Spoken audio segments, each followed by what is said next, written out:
Isang pinagpalang araw po sa inyong lahat bayang karerista, kwentuhan balitang karera with Bossing Arriba King. Muli, for today's video ay magbibigay na po tayo ng ating tips at giya para sa araw ng Miyerkules, PJC Wednesday Racing, August 26, 2026. At medyo mahirap po ang lineup ngayon bayang karerista. Meron po 7 races pero tingin ko bayang karerista, mapapalaban na naman ang bayang karerista. Tara, let's go bayang karerista, pagkwentuhan na po natin to. At bago nga po pala tayo magsimula, please subscribe, like, and share at click nyo na din po ang notification bell para updated na po tayo palagi sa ating mga bagong video. At dito na nga po tayo sa race number 1, bayang karerista, isang 3-year-old and above maiden race to at placer. Merong carry over na Super 6 dito na 153,000, 10 kabayo. Talagang anybody's race po kagad to, bayang karerista. Ito po si Calampin Ibis Last Rose of Summer at ito si Blue Note, matutuling mga kabayo, Secret Monitor. Palagay ko magkakabakbakan sa harap to. At ito naman po si Ladies Man, medyo maganda po ang kinilos nito nung nakaraan. Medyo malayo ang pinanggalingan, magagalingan na kalaban at talagang konting-konti lang bayang karerista. At pagka ganun ulit ang tinakbo nito, tingin ko bayang karerista, kaya pong lumusot dito sa grupo na nabagsakan niya na to, Ladies Man, J.A. Pastoral. And the gates fly back after long last. They're off and racing. Bit of a scrimmage. A couple of these runners came together soon after the start, but not so Looking Cool, who shot to the front, leads easily on settling down. Native Public favourite up to second. Third, the inside, then Cam Pill, followed by Ladies Man. 2 or 3 back, Go Addy Go. The outside of Go Addy Go is Classy Dance. And I Dominators at the tail of the field. The late scratching was Proud Gazelle at the top turn around 750 out. He's going quick on Looking Cool. Favourites got the drop on him in second. Native Public back to third. Then is Cam Pill. A long gap. Then Ladies Secret. Followed then a Ladies Man, I should say. Followed then by I Dominate. And Go Addy goes right out of the race with Classy Dance. They're on the circle around 600 metres out. Looking Cool going quick. On his back is Native Public. 5 back then to Cam Pill. Followed by Ladies Man. I Dominate to the outside. The rider dropped his whip as I speak at the 200 metres. Looking Cool, looking good. Native Public digging in for the fight. Going after Looking Cool. Looking Cool in front. Native Public coming with a rush. Will he get there? Looking Cool. Native Public coming quickly late. Native Public nailed him. Native Public has beaten Looking Cool. Ladies Man has run third. Then Go Addy Go. I Dominate a long way back. So yun, bayang karerista, yung huling laban ni Ladies Man at nakita nyo po bayang karerista, sobrang lakas po ng remate. At palagay ko po bayang karerista, medyo magagaling po yung nakakalaban niya na yun, Native Public at Looking Cool. At dito po sa mga makakalaban niya ngayon, walang ganun katulin, walang yung tulin po ni Looking Cool at ni Native Public. Hindi po kaya nitong mga kalaban ngayon ni Ladies Man na to. Bagamat may mga tulin to si Calampinay Beach, Last Rose of Summer at sila Secret Monitor. Nandyan din si Blue Note. To si Blue Note, matulin din yan pero tingin ko matulin yung Looking Cool tsaka yung Native Public na nakakalaban ni Ladies Man. So dito po sa race number 1, pag ganun ang ginawa ni Ladies Man, tingin ko baka mas mag-umento pa to lalo na pag maganda naging labas. First choice ko po yan, yung numero 2 na si Ladies Man, bayang karerista. At ang kukuhanin ko po second choice dito, bayang karerista, ito pong nagbabalik na numero 3 na si Blue Note. Ito po si Blue Note, bayang karerista, medyo magagaling po yung mga kinakalaban niyan at isang dibanderang kabayo po yan, bayang karerista. Kaya isasama ko po second choice yan at kung hindi po ako nagkakamali, parang isang quadra po yan si Blue Note at si Ladies Man kung hindi po ako nagkakamali. At isasama ko pong pandihado natin yung numero 4 na si Gabi Go na meron pong 1.18 sa kanyang no batter run pero tingin ko hindi pa talaga yun ang totoong takbo nito si Gabi Go. Nakalaban po nito sila Apogato at sila Archer's Bell na maglalaban nga po yan sa PCSO stake race yan. Si Archer's Bell lalaban niya yan kaya tingin ko, pwedeng makadihado to si Gabi Go, bayang karerista. Long shot po natin dito sa race number 1. So dito, kayo na po bahala magdagdag bawas. First choice, numero 2, Ladies Man. Second choice, numero 3, Blue Note. Third choice po natin, dihado, numero 4, Gabi Go. Good luck po dito sa race number 1. At dito na po tayo sa race number 2, isang 3-year-old and above maiden race na naman po ito, mga placer. At meron pong bagong kabayo dito, si Lovers Only. Makakalaban niya Star Campaign, Grace Pulvel at sila Mahusay Hinduro. Point of balance looking cool. Yung tumakbo kanina, nakalaban nga po ni Ladies Man. Nakita nyo naman. Goa Marigo. Ito, naiwan to nung nakaraan. Pang-5 kay Malibu Mowgray ito. Rocksteady Dynamic Car. Ito, lakas rumimate. At si Wicked Ways, bayang karerista na medyo nabitin din nung nakaraan, bayang karerista. At dito po sa race number 2, bayang karerista, silipin muna po natin yung takbo ng Lovers Only. Racing now. The quickest out of the gate, Lovers Only. And moving up now, running beside the rail is Samurai Blue. It's Lovers Only by ahead. Samurai Blue puts its head in front. Racing on the outside is Lovers Only. The pace remains even between Lovers Only and Samurai Blue. Is running that on the inside. Leads by a neck against Lovers Only. Rounding the far turn, it's Samurai Blue by 3/4 of a length. And steady in second is Lovers Only. 400 meters out, it's Samurai Blue has a clear path now by a length and a half against Lovers Only.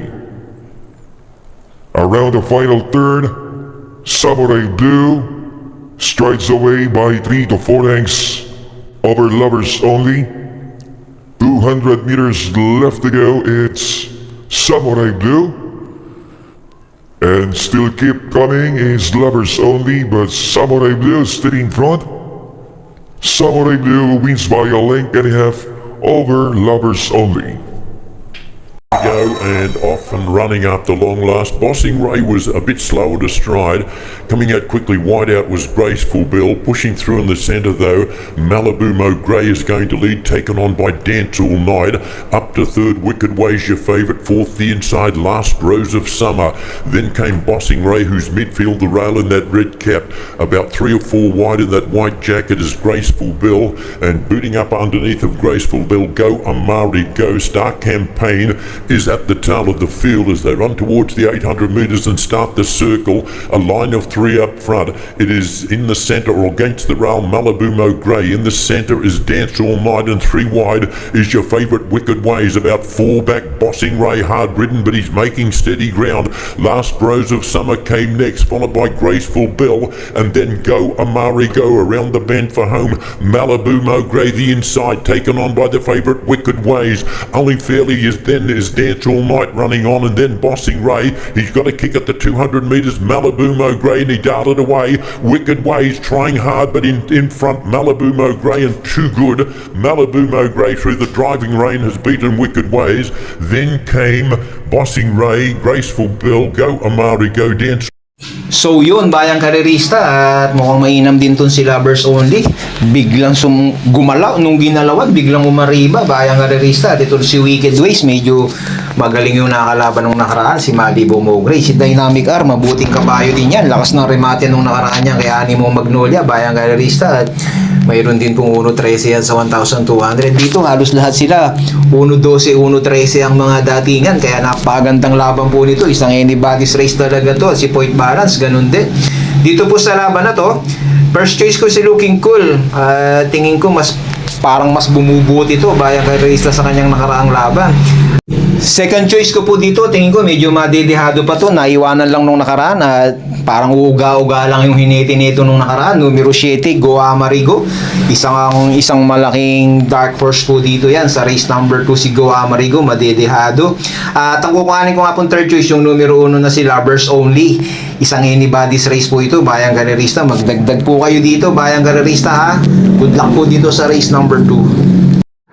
At dito na po tayo sa race number 3. Dito po sa race number 3, bayang karerista, labanan na naman po ng mga Australian horse. At halos lahat po ito, bayang karerista, may mga buti at isang anybody's race din po ito. At ito po, bayang karerista, nagpeprebahan po ng 1.11, 1.12 hanggang 1.10 po itong mga kabayo na to. Lalo na pagkaya medyo isinagad, palagay ko kaya ang 1.10 dito, magtatapos to sa 1.10, 1,200 meters. At puro matutulin at magagaling na mga kabayo po ito.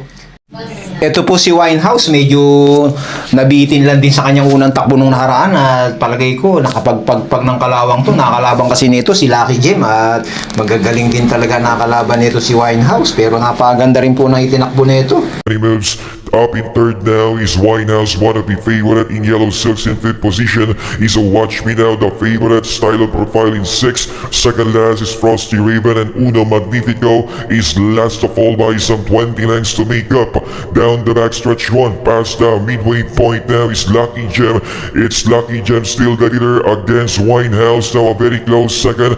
And then 2 lengths back in third, dropping off now is Spreewell. And then followed over by Style and Profile is now taking the fourth spot. Running in fourth in Yellow Silks, that is Watch Me Now, Frosty Raven. And fading out is Harmony Moves. Uno Magnifico is still last of all. 400 meters out is still the leader, that is Lucky Gem, traveling very well and contested now by Winehouse. And Spreewell remains in third. In the hard with it now is Style and Profile. Lucky Gem, it's Lucky Gem is still all alone, leads now by a length and a half. Lucky Gem by a length and a half against Winehouse in the hard with it. Lucky Gem and Winehouse making his final bid there on the inside. Lucky Gem and Winehouse, Lucky Gem, Winehouse down to the line together. Lucky Gem wins the race against Winehouse. Style and Profile was third, Frosty Raven close. So dito po sa race number 3, bayang karerista, first choice ko yan, yung numero 6 na si Winehouse. Sa tingin ko mas mag-uumento pa siya ngayon. At second choice ko po yung numero 5 na si Looming Legend. So magdadalawa lang po ako dito sa race number 3, bayang karerista. Kayo na po bahala magdagdag dito. Yung sakay ni JME Storky at John Alvin Gusi ang kukunin natin. First choice numero 6, Winehouse. Second choice numero 5, Looming Legend. Good luck po dito sa race number 3. At dito na po tayo sa race number 4, bayang karerista, 42 to 56 split, 1,200 meters din po yung paglalabanan. At nandito na po si I Told Mama. Hindi na nga po nakagraduate sa maiden, bumagsak na po dito sa 42 to 56 at makakalaban niya ngayon. Matuling kasi to, bayang karerista, si I Told Mama. Nakikipagsabayan po ito kila Dagitab tsaka kala Mishani Treasure, pero yun nga lang, hindi siya masyadong tumatagal, pero matulin din, bayang karerista. Ito iba din ang ere nitong numero 1, I Told Mama. At nagbabalik po si Boy Hulo na isang matuling kabayo din. Si Mi Instant Message, ito biyahe nung nakaraan to, tsaka yung Megan Maxine, ganun din, biyahe din nung nakaraan. Sega Tulin, sumobra ng tulin nung nakaraan, bayang karerista. Mga deremati dito si Charmboy at si Obladi Oblada, si Cristiano, bayang karerista. At ako tingin ko ang mananalo dito di Bandera, bayang karerista. Sa race number 4, sobrang bababa na po nito sa mga laban. At pag ito hindi pa binigyan ng, alam nyo na, bayang karerista, ayaw nila ng premyo. So dito, bayang karerista, sa race number 4, dito ko lalagay numero 5, Megan Maxine. Magaan dala ngayon, JB Pilitro. Pwedeng sumunod, pwedeng iuna. Pero tingin ko mas mauuna yung Sega Tulin. Matuling kasi to at galing sa mga impresibong panalo. Pero yan ang kukunin ko, numero 5, Megan Maxine. JB Pilitro. Second choice, numero 7, Sega Tulin, bayang karerista. So dito sa race number 4, kayo na po bahala magdagdag ng inyong mga kursonada. Magtitipid na po ako dito. Magdadalawa na lang po ako dito.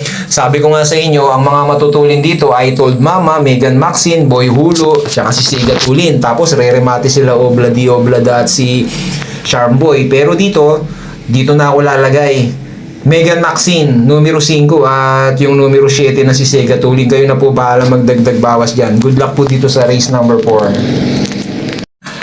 At dito na nga po tayo sa race number 5. Dito po sa race number 5, bayang karerista, magkasabay na naman sa laban si Waray na Maydapa at si Advocacy. Na ito, humahanap lang to ng tiyempo, bayang karerista. Yung Waray na Maydapa at si Advocacy nung nakaraan, nalyamado to. Kaya alam nyo na, bayang karerista, parang nangangayaw pagka lyamado si Waray na Maydapa at si Advocacy. At ito naman po si Legazpi Win at si Omay Miranda. Tumakbo nung nakaraan sa maiden at kaya pala hindi na sila inilabas. Bababa na pala dito sa 1741, bayang karerista. At long shot ko po nung nakaraan yan, si Omay Miranda. Meron po kasing isang magandang takbo si Omay Miranda. Kaya kinuha ko long shot nung nakaraan yan. At ako nakikitaan ko din talaga ng medyo bumubuti na to si Omay Miranda. Noong July 17, tumakbo yan sa PJC sa 1,200. Kangkalokin sila Thunderstorm ang nakalaban sila Diamondback Supreme, Siling Labuyo.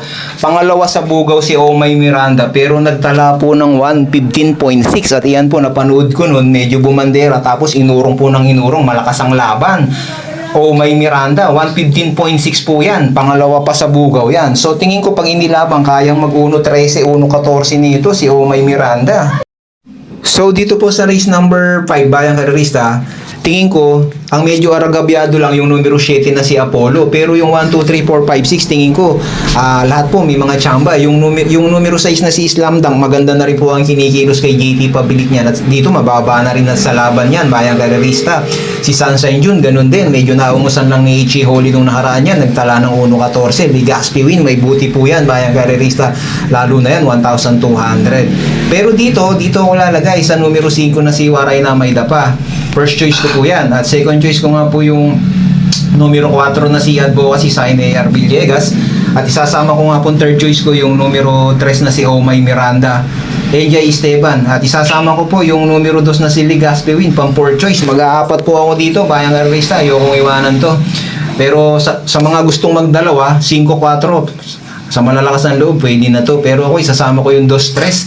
Mga dark horse kasi talaga yan dito, Bayang Karerista. So kayo na po bahalang magbawas at dagdag yan, ha. 5, 4, 3, 2 po tayo dito. Good luck po dito sa race number 5. At dito na po tayo sa race number 6, 42 to 56 ulit. At isang anybody's race na naman. Dito, kung tutusin, yung numero 3 na si Queen Ella, pagka inilaban, lamang na lamang, Bayang Karerista, hindi naman na grupo ni Queen Ella to, at ibinalik na po kay J. Hernandez. At kung hindi ako magkakamali, bukas paglabas ng programa, baka llamado yan, baka natuhog sa tip yan, yung numero 3 na si Queen Ella, mababa sa laban. Dito po, first choice ko yan, yung numero 3 na si Queen Ella. At ang kukuhanin ko po second choice, yung numero 2 na si Central Bank. Ito, pang-apat kay Queen Marchesa nung nakaraan to, Bayang Karerista si Central Bank. At isasama ko po third choice ko dito, yung numero 5 na si Static, sakay po ni Pops Cabalejo. Ito si Step Bell, pangalawa kay Cristiano to nung nakaraan, bandera pero inabot. So dito, kayo na bahala magdagdag kay Step Bell at kay Audicious. Ito si Declaration of Peace, wala pang masyado pinapakita. Maglulutsahan yan, si Glenda's Magic at sila Step Bell. Pero kapag labas yung Queen Ella, baka iuna na ni Uno ito. So dito, first choice, Queen Ella. Second choice, numero 2, Central Bank. Mababa din sa laban. At third choice natin, yung numero 5 na si Static. Nasakay po ng kanyang regular jockey, Pops Cabalejo. 4, 3, 2, at 5 tayo dito. 3, 2, 5. Good luck po dito sa race number 6. At dito na po tayo sa last and final race. Dito po sa last and final race, muling nagbabalik yung numero 8 na si Benji Sprayer. Nasasakyan po ni Malapira. Ito po si Benji Sprayer pagkagaling sa bakasyon. Nananalo. Ngayon kaya, mananalo kaya yan, Bayang Karerista. Tingin ko magiging super mega outstanding sa araw ng Wednesday sa last race yan, yung Benji Sprayer na yan. Kaya tingin ko magdagdag po kayo dito. Pero kung ilalabas yung Benji Sprayer, sobrang mababa sa laban to, Bayang Karerista. Siguradong magtutuhog sa tip yan bukas. Kay Malapira pa naman, magaling paggaling sa bakasyon. At makakalaban niya dito sila Siling Labuyo, Bismart, at ito si Stay Pani na nagpakita na rin ng buti nung nakaraan to. At mukhang bumabalik na rin yung buti nito. Palagay ko maganda na rin kumain. Si Bismart, biyahe nung nakaraan, hindi inilaban kala 6 season. Palagay ko alam nila sobra si 6 season kaya hindi na inalabas. Pero tingin ko kaya ding manalo dito, Bayang Karerista. Dito po sa last and final race, first choice ko na rin yan, yung numero 8 na si Benji Sprayer. At ang kukuhanin ko po second choice dito, yung numero 1 na si Bismarck, sakay po ni Alison Pabilik. Tapos isasama po nating third choice dito, Bayang Karerista. Ito nga pong numero 6 na si Stay Pani, nasakay po ni Claro Saulog. Pare, na siya naman talagang nagpapanalo dito. Yung mga puro di bandera to. Tapos isasama kong pang fourth choice ko, Bayang Karerista, yung numero 2 na si Siling Labuyo. Paratingan kasi to, Bayang Karerista. Alam nyo naman pag sa paratingan minsan, pagka nagkadihaduan sa unahan, medyo naiiba po ang senaryo ng karera. Kaya po sa mga may pandagdag, magdagdag po kayo dito, Bayang Karerista. Sa mga may pandagdag lang. Sa mga wala naman, pwede nyo na solohin si Benji Sprayer, Bayang Karerista. Secret Hideaway, ganun, inilaban nung nakaraan to pero nabitin. At ngayon mukhang mas magagaling yung mga kalaban ni Secret Hideaway. So dito po sa race number 7, kayo na po bahalang magdagdag bawas. Mag-aapat na po tayo dito. First choice numero 8, Benji Sprayer. Second choice numero Uno, Bismarck. Third choice numero 6 is Stefani. At fourth choice nga po natin yung Siling Labuyo, bayang karerista. Sakay po ni A.R. Villegas, isang dibanderang kabayo din po yan. So dito, kayo na po bahalang magdagdag bawas. 8, 1, 6 at 2. Good luck po dito sa race number 7 at sa araw ng Miyerkules. At hinay-hinay lang po tayo at mukhang mahirap yung karera ngayong araw ng Miyerkules dito sa PJC. At maraming salamat po sa inyong lahat. At bukas na po tayo mag-shoutout. Good luck po sa inyong lahat, bayang karerista.